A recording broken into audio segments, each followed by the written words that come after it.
Today on AYL TV, Skyler and I are headed out with Dirty Adventure Crew to do some rock crawling to ring in his birthday.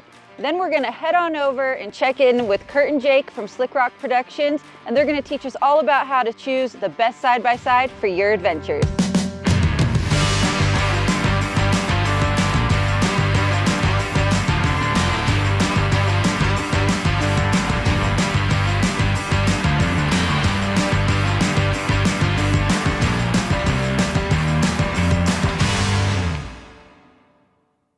Spring is officially here, and you know what that means? Warmer weather. So what better way to spend a beautiful spring day than a birthday barbecue?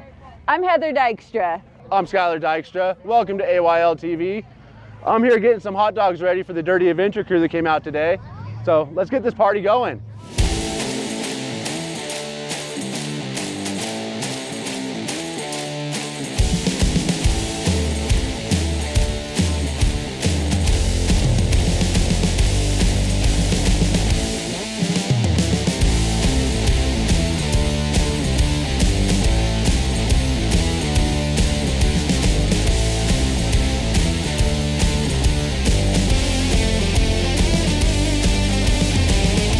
We're out here at Little Moab, just come out to play in the Jeep and play in the birthday party and congratulate Skyler on another trip around the sun.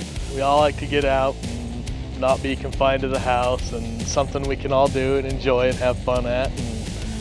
Hang out. Exactly, we're all gonna hang out together as a family, and got our Jeep out here. We brought our motorcycles out here to play around on the dirt bikes too. So everything off-road.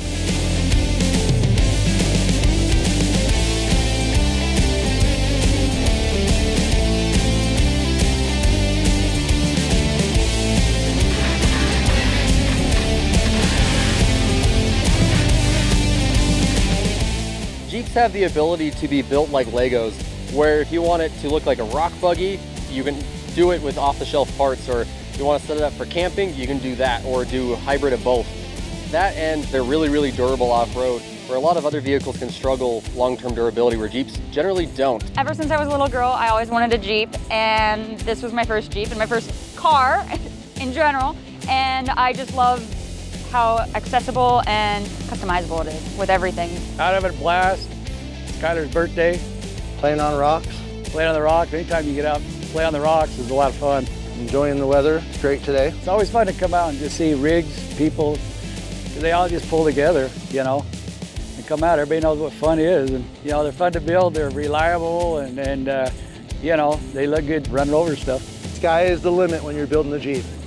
You better have deep pockets. Events like these, you know, are fun to, you know, like I say, come out and do. Because, you know, you get that way you can see other people's builds and what they have, so you can let them know they're like from just a stock Jeep to a Toyota or a 4Runner or whatever the case may be, that just everybody comes together and, you know, you're going to get from point A to point B. It's fun to see where we were way back when we first started to what we are now, you know, and that's what makes it fun, is to bring the new people in and, you know, show them that, you know, this is fun and affordable, and you don't need real expensive stuff. You just need the wheel to come out and put it in full drive and see what happens.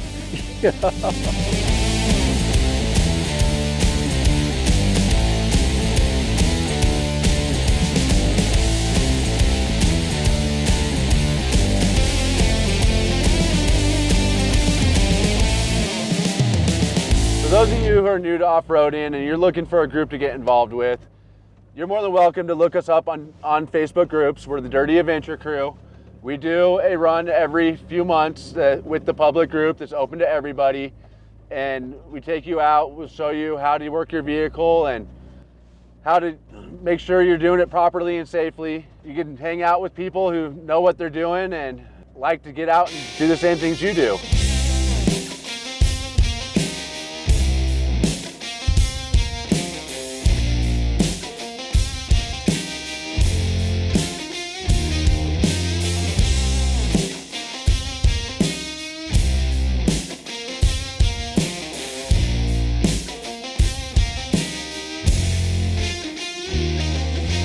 We both know Skyler and Heather and met them through a mutual friend, and They're amazing people, and they've kind of welcomed us into their friend group. It's kind of like family.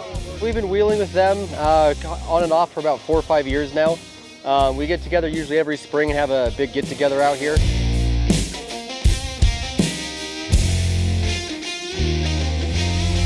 I'd say probably the best part about coming out with them is the sense of community, where it doesn't matter where we're at or talking. As soon as it's like, hey, I need help driving over this obstacle, Skyler's right there, he's there to help us. It's like a big sense of community and family. It's really hard to beat that. Like you said, a big community, a big family, and they make you feel welcome. And even if you're at like beginner level, or even just like your first time out with your Jeep or first time out with any off-road vehicle, they'll make you feel like you're right beside them in the seat and doing all the hard obstacles. And if you don't want to do it, they won't push you, and that's one of the best things. No peer pressure with this group at all.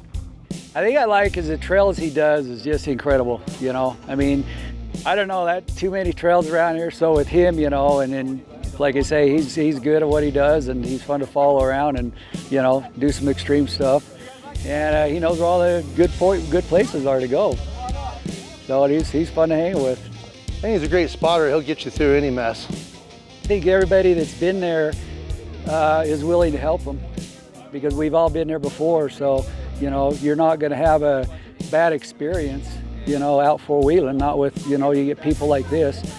So it's just a different kind of community. Surround yourself with the community, get out, join some of the four-wheel drive clubs, go on the events with them. You can't help but learn more about Jeeps if you're surrounding yourself with people that know more than you.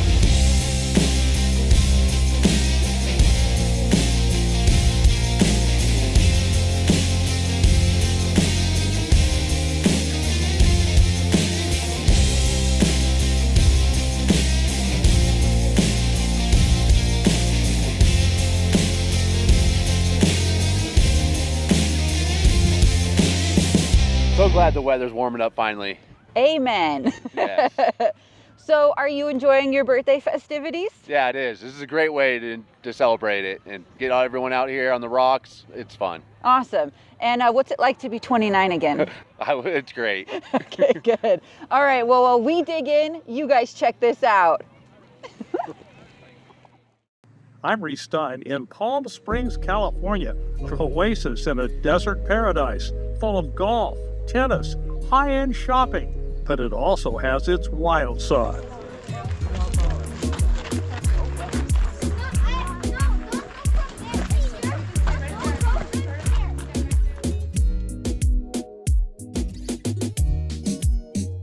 Scores of year-round golf courses and window shopping the upscale stores through the heart of Palm Springs are favorite pastimes.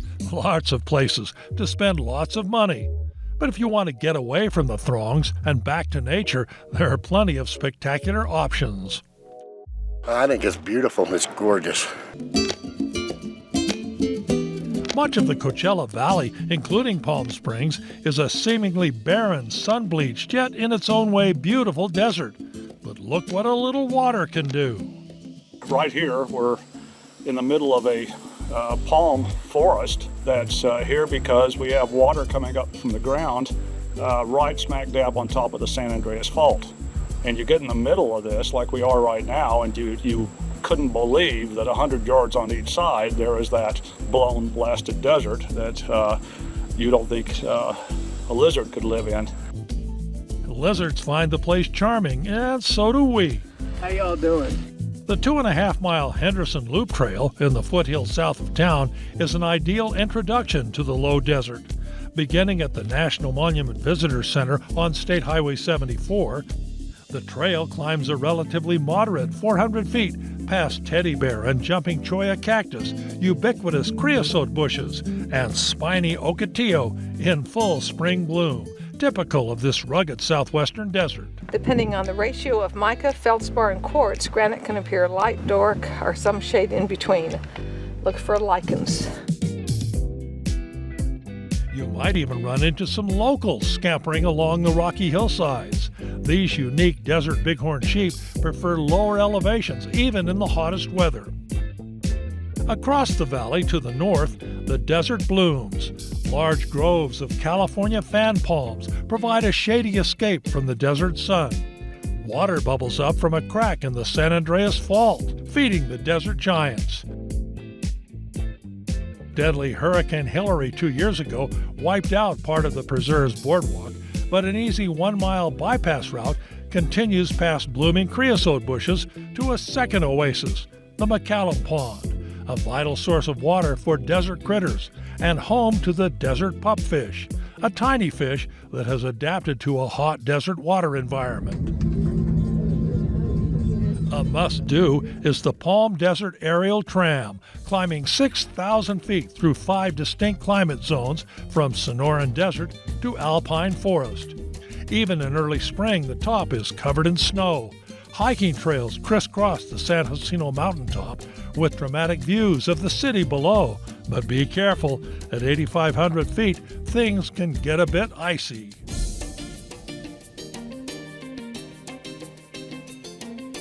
Nearby Joshua Tree National Park features tons of, well, Joshua trees.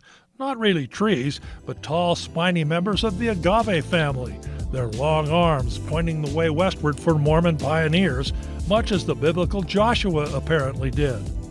The park is also known for its big rocks, including Split Rock and Skull Rock lurking just behind. Take your time here, just like the rare Mojave Desert tortoise that have roamed the area for thousands of years, the state reptile of California.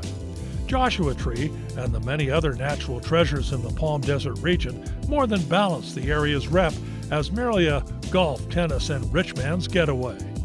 Reese Stein with Marianne and Molly for AYL TV in Palm Springs, California.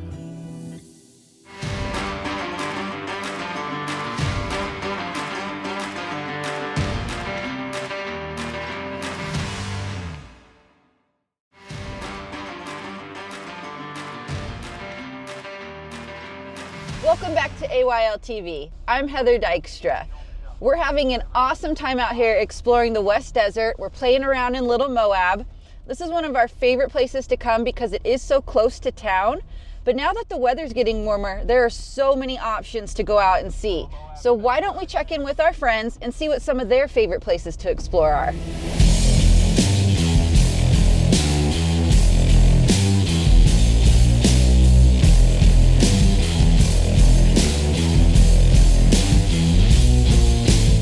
Ohio has a lot of like East Coast wheeling, so you see a lot of mud and rocks, whereas out here you see a lot more dust and sand and the slick rock, like Moab and such. So that's probably the biggest difference.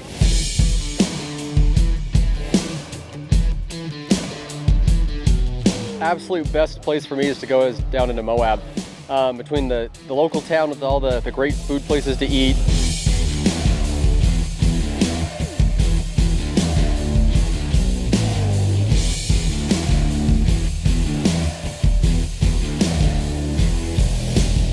As for me, I like all the BLM land that it offers. As I mentioned earlier with Ohio, they do not have the BLM land, so Utah has a lot of that, and it's basically public lands that you can go and explore at your own leisure.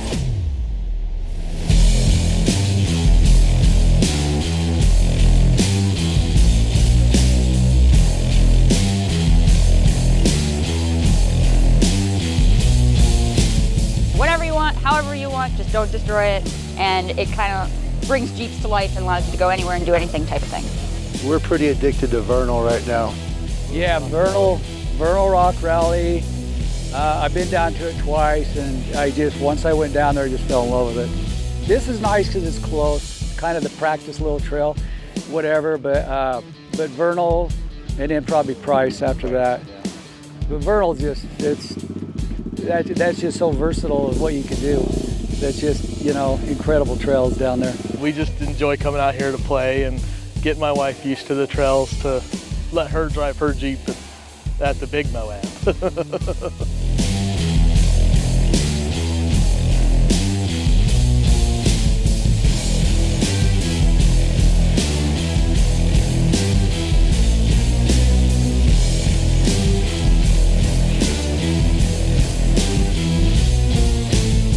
I like the rock crawling.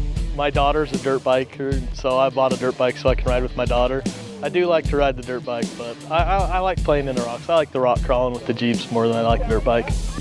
I like to be up in up above Camas, up in the pine trees. I like to go on the trails up there.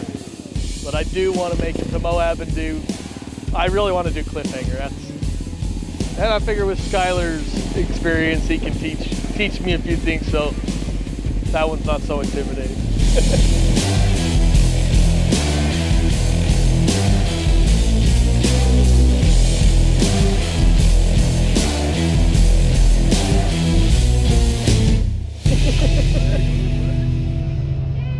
All right. Hey, let's hurry. Happy birthday to you. Happy birthday to you. Happy birthday, dear Skyler. Happy birthday to you.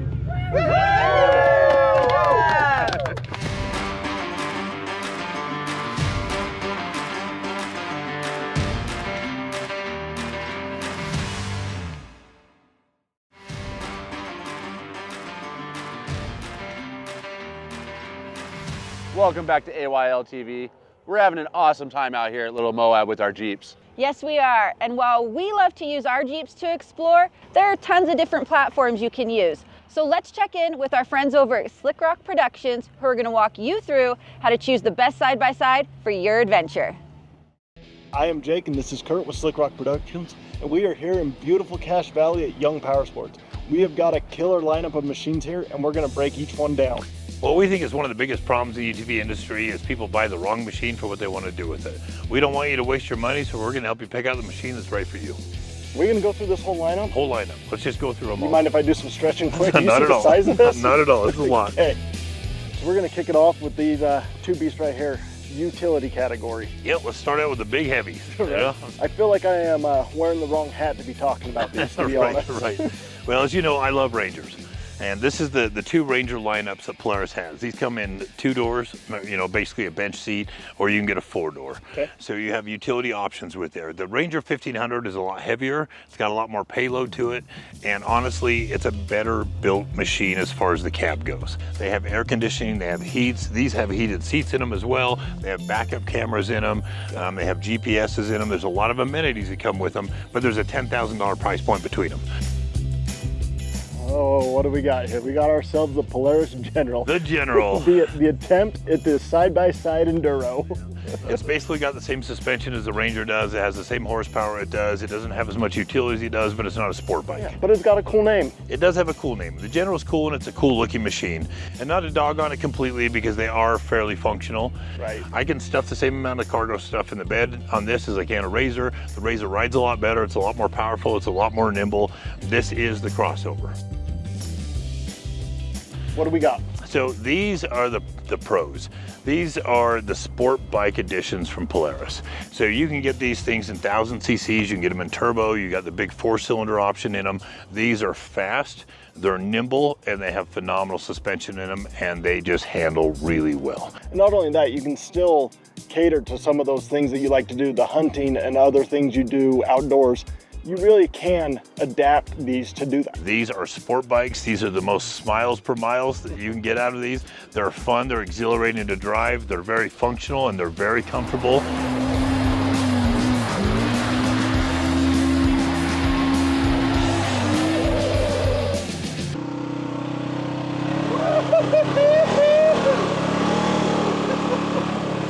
Really close to each other. I feel kind of weird. It's very small, but on the flip side of the coin, if you're on a 50 wide trail that you can't have a full-size machine, your option is this or a 4-wheeler.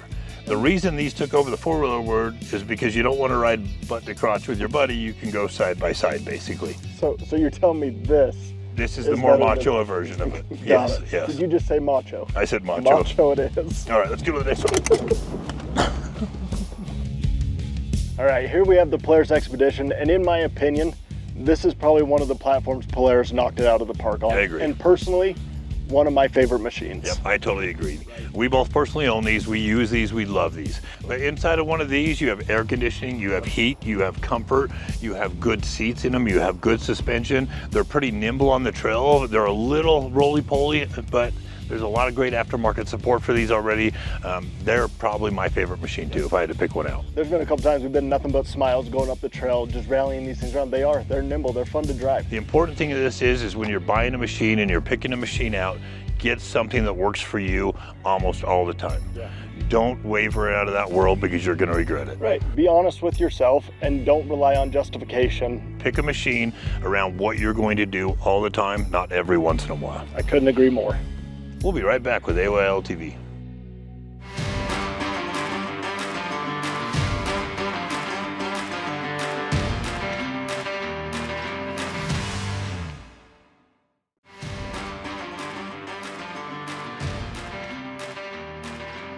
Welcome back to AYL TV. You know, most of our DAC runs, we always do a drawing with prizes. Even though today's my birthday, I'm giving away the prizes today. So while we get these tickets and drawings going, why don't you guys check out next week's show?